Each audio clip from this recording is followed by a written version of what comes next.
चलिए, तो दोस्त आप क्या कह रहे थे, इंडिया के पॉलिटिकल सिस्टम की बात करते हैं। किसकी? पॉलिटिकल सिस्टम जो आज चल रहा है, जिसको हम लोग एजेंडा बोलते हैं। तो आज एजेंडा दो तरफ से चल रहा है।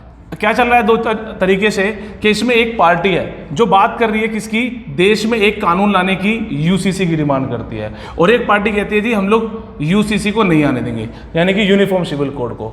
एक पार्टी कहती है सबका साथ, सबका साथ, सबका विश्वास और सबका विकास, ये इनका नारा है। पर ये लोग कहते हैं नहीं भैया, नहीं, सबसे पहले अगर भारत के संसाधनों पे अगर किसी का राज है तो वो है मुस्लिमों का।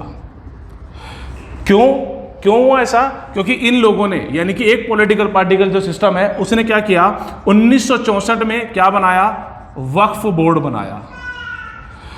1973 में क्या बनाया, all India Muslim personal law board, ठीक है। और इन्होंने क्या किया, वक्फ बोर्ड को, यानी कि चुनाव शुरू होने से एक दिन पहले, आचार संहिता लगने से एक दिन पहले, इन्होंने 2014 में लगभग 123 प्रॉपर्टी इनके नाम कर दी।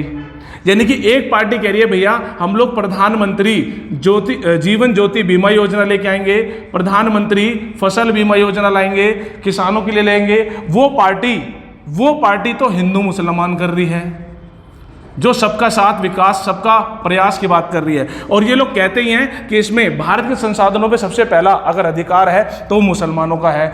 वो क्या है? सेकुलर है।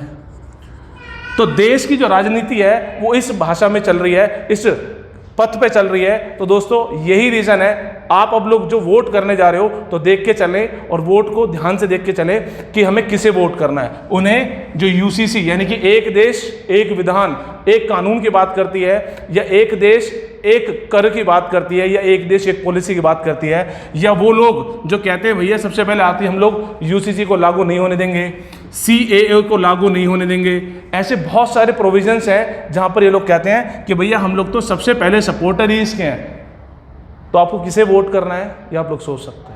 ये वो देश है जहां पर अब हम लोग यूनिवर्स एडल्ट फ्रेंचाइजी का पार्ट हैं, जो हमें अनुच्छेद 326 से शक्ति देता है कि हम अपने चुनाव में अपने पार्टी को चुनेंगे। तो आप लोग देख सकते हो कि किस तरीके से पूरे देश को दो पार्टों में बांट दिया है, और आप लोग देख सकते हैं कि आपको किसको वोट करना है, कैसे करना है, जो देश के संविधान को कार्य करेगा।